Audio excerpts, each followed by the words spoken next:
नमस्कार, एवं तेज देख रहे हैं आप सभी और आपके साथ हूं मैं जयती मिश्रा। चलिए शुरू करते हैं खबरों का सुपरफास्ट बुलेटिन। दुनिया में तेजी से बढ़ रहा कोरोना संक्रमण का खतरा। कोरोना संक्रमितों की संख्या 6 करोड़ के पार, जबकि 14 लाख से ज्यादा लोगों की मौत।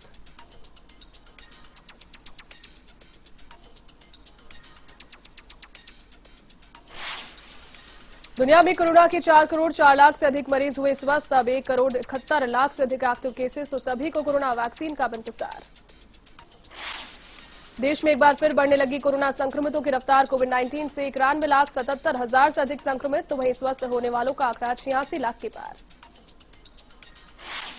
भारत दुनिया का दूसरा कोरोना प्रभावित देश। कोरोना के मरने वालों की संख्या 1,34,000 से अधिक, तो देश में कोरोना से अब 4,38,000 एक्टिव केसेस मौजूद। कांग्रेस के वरिष्ठ नेता अहमद पटेल का निधन। गुरुग्राम के मेदांता अस्पताल में ली अंतिम सांस। 1 महीने पहले हुए थे कोरोना से संक्रमित। गांधी परिवार के काफी करीबी थे अहमद पटेल। 2001 से सोनिया गांधी के राजनीतिक सलाहकार थे अहमद। 3 बार लोकसभा और 5 बार राज्यसभा सांसद रहे। वर्तमान में कांग्रेस के कोषाध्यक्ष थे अहमद पटेल। अहमद पटेल के निधन पर प्रधानमंत्री मोदी ने जताया शोक। बेटे फैजल से फोन पर की बात, कहा कांग्रेस पार्टी को मजबूत करने में अहम योगदान। अहमद पटेल के निधन से कांग्रेस में शोक की लहर। सोनिया गांधी ने जताया शोक, कहा मैंने अपने दोस्त और वफादार सहयोगी को खो दिया। तो राहुल और प्रियंका गांधी ने व्यक्त की गहरी संवेदनाएं। मुख्यमंत्री अशोक गहलोत ने अहमद पटेल के निधन पर जताया दुख, कहा दिग्गज कांग्रेसी नेता और मित्र के असामयिक निधन से लगा धक्का। पार्टी ने उनके योगदान को हमेशा याद किया जाएगा। अहमद पटेल के निधन से राजस्थान कांग्रेस में शोक की लहर। पूर्व डिप्टी सीएम सचिन पायलट ने बताया अपूर्णीय क्षति, तो डोटासरा सहित भाजपा के दिग्गज नेताओं ने भी जताया दुख।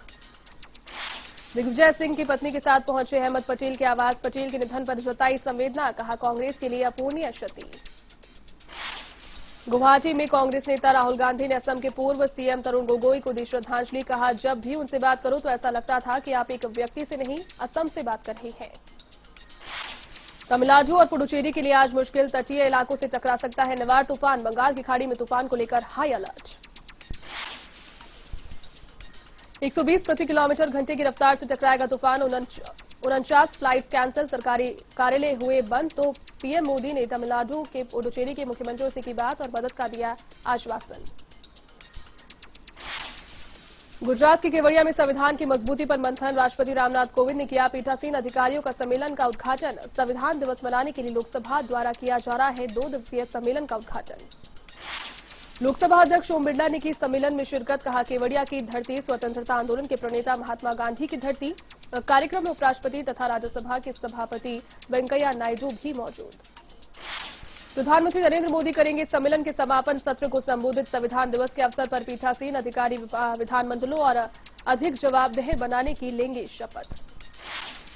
बिहार के पूर्व डिप्टी सीएम सुशील मोदी ने लालू यादव पर लगाया बड़ा आरोप। जेल से लालू ने भारतीय जनता पार्टी के विधायक को किया फोन। आरजेडी के साथ आने का दिया लालच। बिहार विधानसभा स्पीकर के चुनाव में एनडीए की जीत। सदन में हंगामे के बीच हुआ चुनाव। एनडीए के उम्मीदवार विजय सिन्हा चुने गए विधानसभा अध्यक्ष। यूपी के बांदा में रोडवेज का क्षेत्रीय प्रबंधक रिश्वत लेते गिरफ्तार। एंटी करप्शन की टीम ने रंगे हाथों किया गिरफ्तार। भ्रष्टाचार निवारण अधिनियम के तहत मुकदमा दर्ज। यूपी के बांदा में ओवरलोडेड वाहनों के खिलाफ प्रशासन सख्त। साड़ीगांव स्थित 60 नंबर की खदान में चल रहे ओवरलोड ट्रकों की तहसील प्रशासन ने की जांच। यूपी के हाथरस में अतिक्रमण के खिलाफ प्रशासन की कार्रवाई। गांव गवारों और में अतिक्रमण को किया ध्वस्त। प्रशासन के साथ पुलिस बल भी मौके पर रहा तैनात। योगी सरकार में लव जिहाद पर अध्यादेश को कैबिनेट बैठक में मंजूरी। सहारनपुर में सुप्रीम कोर्ट के अधिवक्ता फराह फैज ने जताया सरकार का आभार। लंबे समय से लव जिहाद पर कानून बनाने की उठ रही थी मांग। यूपी के बरेली में रिक्शा चालक की दिन दहाड़े पीट कर हत्या। राह चलते 2 लोगों ने रिक्शा टकराने पर उतारा मौत के घाट। पुलिस ने आरोपियों को किया गिरफ्तार। यूपी के पीलीभीत कस्बे के गांव मीरापुर में बहने वाली नहर पड़ी है सूखी, जिसका गौकशी करने वाले उठा रहे फायदा। पुलिस ने 3 गौकशी करने वाले लोगों को दबोचा। हथियार भी किए बरामद। यूपी के लखनऊ में कोर्ट सख्त होने के बाद जागे जिम्मेदार। कोविड-19 के बढ़ते संक्रमण को देखते हुए चलाया गया अभियान। बिना मास्क लगाए हुए लोगों के काटे चालान और मास्क किए गए वितरित। राजस्थान के पूर्व वित्त मंत्री माणकचंद सुराना का निधन। एसएमएस अस्पताल में सुराना ने ली अंतिम सांस। कल बीकानेर में होगा सुराना का अंतिम संस्कार। पूर्व मंत्री सुराना के निधन पर मुख्यमंत्री गहलोत ने व्यक्त की संवेदनाएं। कहा, ईश्वर शोक संतप्त परिजनों को ये दुख सहने की शक्ति दे और दिवंगत आत्मा को करे शांति प्रदान। भारतीय एथलेटिक्स संघ के उपाध्यक्ष प्रमोद जाधव का निधन। अजमेर के निजी अस्पताल में ली अंतिम सांस। विभिन्न खेल संसदों ने जाधव के निधन पर जताया शोक। एमपी के रायसेन में हजरत पीर फतेह उल्लाह साहब का मनाया गया 799वां सालाना उर्स। कलेक्टर और एसपी ने दरगाह शरीफ पर चादर की पेश। देश दुनिया में अमन चैन की मांगी दुआ।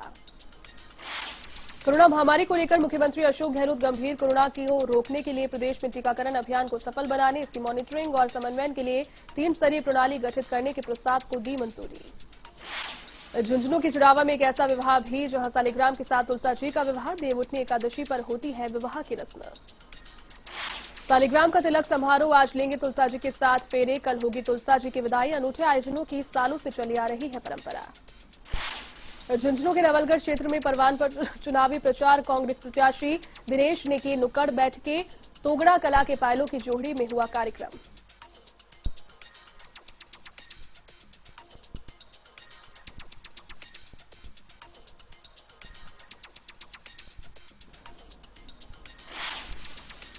अजमेर में नाइट कर्फ्यू की उड़ रही धज्जियां। कई दुकानदार नहीं कर रहे सरकारी आदेशों की पालना। गंज पुलिस ने कार्रवाई के साथ ही दुकानदारों को दी हिदायत। बारा में ऑटो चालकों ने कलेक्ट्रेट पहुंचकर सौंपा ज्ञापन। दीनदयाल पार्क के नजदीक पार्किंग की मांग। पुलिसकर्मियों पर बेवजह परेशान करने के आरोप।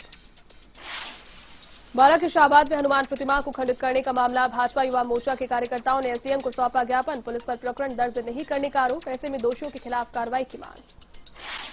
झालावाड़ के बकानी कस्बे के गाठा गांव में 5 राष्ट्रीय पक्षियों की मौत का मामला। जहरीली पदार्थ खाने से अब तक 7 मोरों की मौत। फसल में कीटनाशक दवा के छिड़काव करने से राष्ट्रीय पक्षियों की मौत। भरतपुर के डीग में नगरपालिका चुनाव को लेकर नामांकन प्रक्रिया तेज, लेकिन उपखंड कार्यालय परिसर में सोशल डिस्टेंसिंग नहीं हो रही पालना। प्रत्याशियों को नहीं दी जा रही नामांकन में दस्तावेजों लगाने की सूचना। दौसा के बांदीकुई में नगरपालिका चुनाव को लेकर नामांकन जारी। नामांकन प्रक्रिया के तीसरे दिन उमड़ी भीड़। उपखंड कार्यालय में नामांकन जमा कराने वालों की लगी लंबी लंबी कतारें। भरतपुर के आरबीएम अस्पताल में बदमाश बेखौफ पत्नी का इलाज कराने आए व्यक्ति की जेब से 2000 रुपए पार। पीड़ित ने दर्ज करवाया मामला। कोटा में नहीं थम रही चाकूबाजी की घटनाएं फिर सामने आई। चाकूबाजी की वारदात। आपसी विवाद को लेकर युवक की हत्या। मामले की जांच में जुटी पुलिस। झालावाड़ के जग में पुलिस की कार्रवाई। अवैध खनन करने वालों पर कसा शिकंजा। जेसीबी और एक ट्रैक्टर ट्रॉली को किया जब्त। पुलिस ने 2 लोगों को भी किया गिरफ्तार। बाड़मेर के सरूपे में तला गांव में प्रेमी युगल ने लगाई फांसी। आत्महत्या की घटना से क्षेत्र में फैली सनसनी। अलग अलग समुदाय के होने की वजह से बताया जा रहा है आत्महत्या का कारण। चूरू के राजनंदेसर में दर्दनाक हादसा। ट्रक की टक्कर से कार सवार डॉक्टर की मौत। तो हादसे के बाद ट्रक चालक मौके से फरार। मामले की जांच में जुटी पुलिस। धौलपुर के नेशनल हाईवे 3 पर मुस्तफाबाद गांव के पास सड़क हादसा। तेज रफ्तार ट्रक ने मारी ट्रैक्टर ट्रॉली को टक्कर। हादसे में 2 की मौत, करीब आधा दर्जन घायल। बाड़मेर के सवाओ पदम सिंह गांव में रफ्तार का कहर। अनियंत्रित होकर पलटी कार। हादसे में 3 लोगों की मौत, 3 घायल। शादी में शामिल होने जा रहे थे ये सभी। राजधानी के हरमाड़ा इलाके में ट्रांसफार्मर चोर गिरोह सक्रिय। मोटू का बास में हुई ट्रांसफार्मर चोरी की वारदात। मामले की जांच में जुटी पुलिस।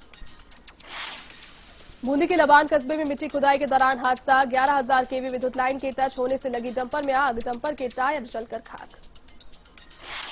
कोरोना को लेकर जैसलमेर जिला प्रशासन गंभीर। शादी समारोह में निरीक्षण करने पहुंचे अधिकारी। 30,000 रुपए का वसूला जुर्माना।